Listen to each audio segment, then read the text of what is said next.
السلام عليكم ورحمة الله وبركاته. أركفوني إلمان أورمو كان دنيا رترجمتن مرتكسنو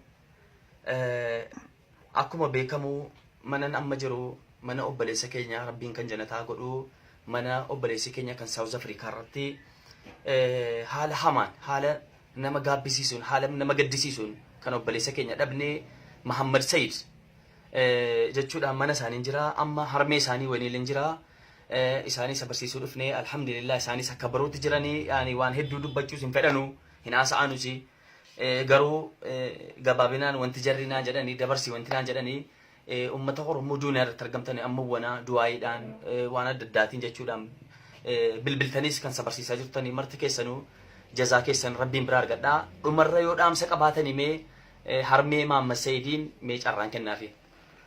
السلام عليكم. السلام عليكم ورحمة الله وبركاته. ورمى مرتي وانتي بيا الدنيا هجرتن وري ورمى مرتي الدنيا وري جرتن وري الموك أبدن وسلموك أمنس أمسا كونس نتدبرسا ربين جزاك السنسني فكفل ونما إرقسي تأبا جرتن إيقا مجاكوتي بربادو أفس تنانس قدانس ننقلتي فدا أمامو amanaan isiniin jedha Oromoo mara hundaanuyyuu akka eega mucaakootii lafatti naaf hin dhiibne akka barbaadan warra dhufee asitti isin keessatti qalbii koo gubaa jiru akka waa tokko irratti naa olchitanu jedheetan dhaamsa koo isinii dabarsaa. Assalaamu alaykum. Hayyee harmeen keenya akkuma isaan jedhanii haqqii koo naa baasaa haqqii ilmoo kootii naa baasaa haqqii ilmoo kootii Oromoo duuniyaarra jiru harka jira. Kanaafu rabbii jedhaati haqee koo naa baasaa keessattuu communitiin Afrikaa kibbaa hayyoleen Oromoo aalimoonni Oromoo akkasumas immoo jechuudhaan Oromoon martinuu duuniyaarra jirtan marti keessanuu kanaan duras iyyaa turtanii kunoo haati miskiina maammasee dhufnee qaamaan jechuudhaan dhufeen mana isaanii ilaalee waa hunda jira kunoo isaanis wallaahi akka carraa ta'e kaleessa jechuudhaan ituma maammeedhaan yaadanuu kufanii rabbiin anaa cabsu harmee koo kufaniina duraa jechuudhaan isaanis bucuusii miidhamanii jiru.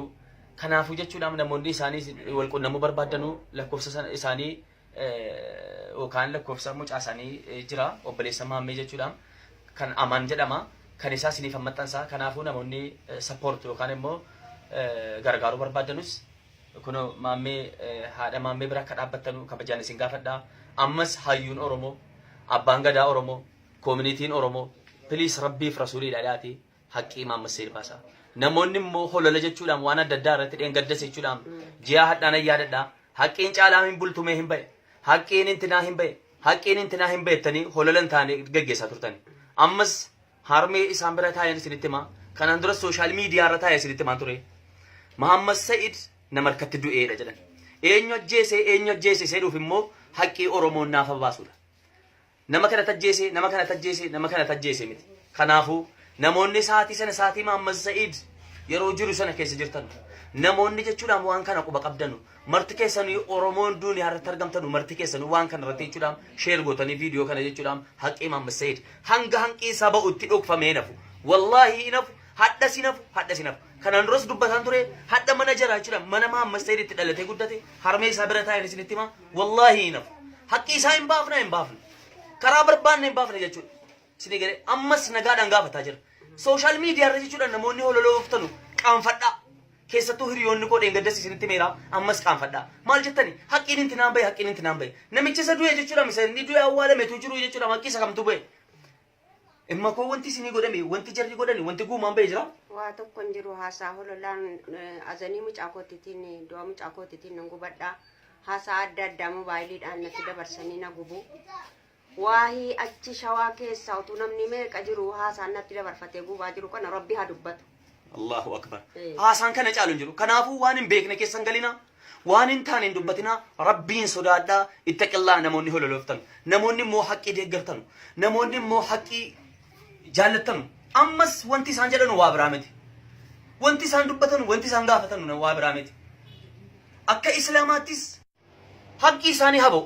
Namni wanjala hojjete jechuudhaan haqqiin isaa ba'ee yoo hidhaa ta'e isaa hidhamu yoo guumaan seera gadaatiin haa kaffalamu isaa kaffalamu guumaan kaffalame jettu guumaa isa kamiin kunoo as jirra haqqiin ba'e jettu haqqii isa kamtu ba'e ganamaaf galgallaa haati boosi kanan isiniin jedha namoonni dhimmi kun isin laallatu viidiyoo kana sheer godhaa duniyaa waliin gahaa. Assalaamu alaykum wa rahmatullaahi wa barakaatu. Abbaan gadaa Oromoo, koominitiin Oromoo, piliis rabbiif rasuulii dhadhaati haqqii Maammas Seer baasaa. Namoonni immoo holola jechuudhaan waan adda